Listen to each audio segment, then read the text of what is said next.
Peel ply is the first layer in. This does not stay with the boat. This comes off. The reason why we use this stuff primarily gives us a surface finish. A surface finish which we can work with. It gives a nice textured resin-rich surface that we can sand. We can sand that surface, which then aids in secondary bonding. When we sand this resin-rich top surface without sanding into the carbon itself too much and removing all the strong carbon fibers.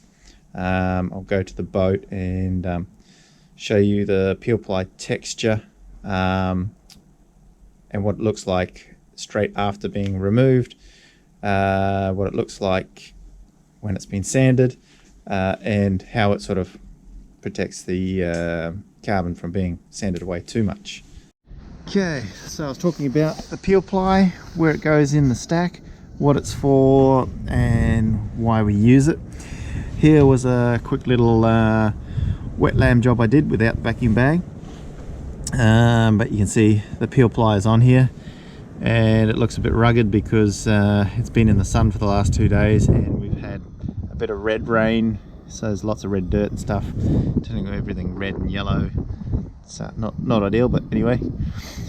So I'm going to remove a little bit of this peel ply, so you can see that the peel ply is actually quite transparent when it's wet out and see-through.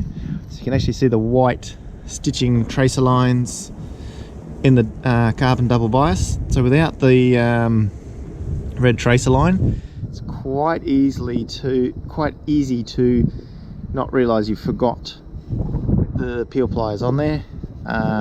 Like I said before, people were leaving it on because they'd not seen it on the laminate and forgot to take it off. But here I'm going to remove it.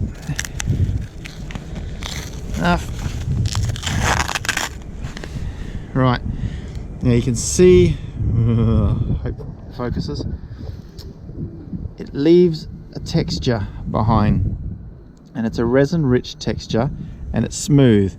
So you can see where the peel ply wasn't here, and you can see that the carbon is quite waxy looking, and it's very gappy. So if I was to sand this finish where the peel ply wasn't, I would have to sand away a lot of carbon to get a consistent surface to bond to.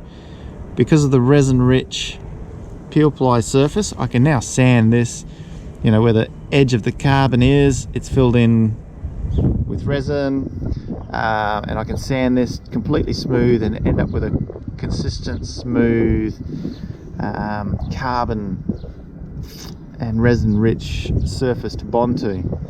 We have a look around here where I've actually sanded something. Okay, so here is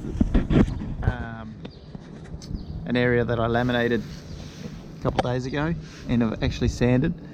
You can see that I've sanded the surface. You can see there's still some like slightly white-ish patches, and you can still see the texture of the peel ply on there. So I've actually got to come back by hand and give these little areas here a little hand sand so that they're actually sanded and roughened up so that the resin of the next layer will bond to it properly. But you can see that the carbon double bias that I've sanded, I actually haven't had to sand it all away to get a nice sanded finish for bonding to.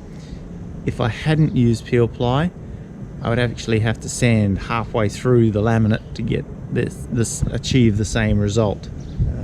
So there you can see why we use the peel ply in preparation basically for the next layers.